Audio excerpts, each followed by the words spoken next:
Hey there, I'm Sarah Comfer. I'm the Public Policy and Advocacy Director here at MCCOY. I've had a lot of people ask me about the process of how a bill becomes a law, so that's what I'm here to explain to you today. We're going to watch as two bills travel through the state Senate and the state House and turn into laws. So basically, how these bills start is people like you come up with ideas on what sort of laws they want changed in our community.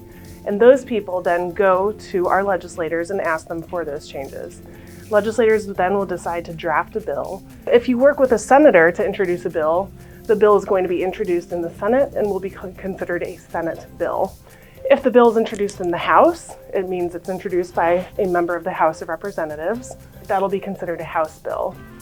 It starts at the very beginning, where a Senate bill is introduced and then referred to a committee. Likewise, a House bill is introduced and referred to a House committee.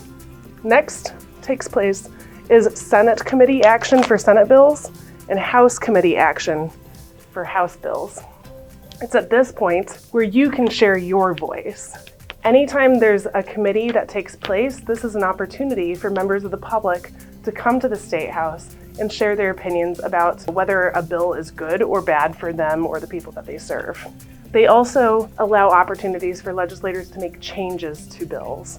So we'll put a few amendments on this House bill. That means we're going to make a few changes in the committee. So we'll put a couple amendments there. And also we'll put a couple amendments onto the Senate bill as well. So now this amended bill, then we'll vote to pass the bill. And this is committee members will then come together and decide, do they like the bill now that they've made these changes? If it passes, then it's going to go to the full Senate chamber. That means all 50 senators are going to then discuss the bill, and then all 100 representatives will discuss the respective bill. It's at this point they can make more changes to it. They can maybe remove an amendment, and then maybe they'll put a new amendments back in. Likewise, they'll do the same thing for the House bill. Once they come to an agreement, then it'll come to the third reading in each respective chamber. During the third reading, then they decide, are they going to pass this or not? And so let's just say they do decide they're going to pass the bill. So then it's at this point, each bill is sent to the opposite chamber. So this House bill is going to travel up this line in the middle and go to the Senate. Likewise, the Senate bill is going to travel down to the House. And then the House bill will be introduced and referred to a Senate committee. And then the Senate bill moves down to the House. And now he's introduced to a House committee. Now at this point, we do the same process all over again. This committee is taking place, so that means it's another opportunity for you to share your voice. Perhaps the Senate committee will want to make another amendment to this House bill. They'll put their Senate amendments on there. And maybe the House committee wants to remove an amendment from the Senate and then add their own amendments on. They can do that. And then they'll come to an agreement, and then the House bill then will pass the Senate committee and be sent to the full Senate chamber. And the Senate bill will then pass the House committee and then be sent to the full House chamber. And now it's time for the full chamber then to discuss the bill as amended and then decide if they want to make any more changes. So again, here's an opportunity for the full House to come together, maybe add one more amendment to the Senate bill.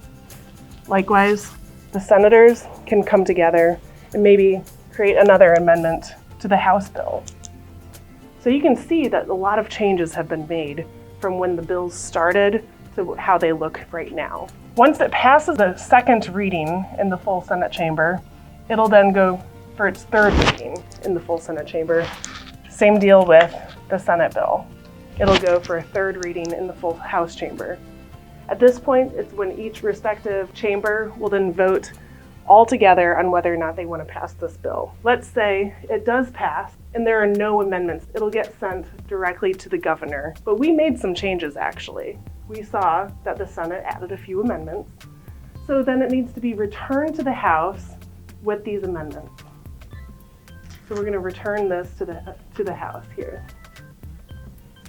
The Senate also passed this bill. They made a couple amendments. So it can either pass with no amendments, in which case it gets sent directly to the governor to sign into law, or it's returned to the Senate with amendments. Again, the House made some changes, so it's returned to the Senate with amendments. Now at this point, either the House can approve the amendments made, or the House does not approve. Likewise, the Senate might approve the amendments, or it doesn't.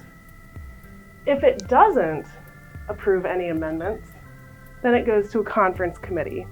A conference committee is when members of both the House and the Senate, and members representing both parties, will come together in a very small group, discuss the changes made, come to an agreement, and then hopefully pass the bill.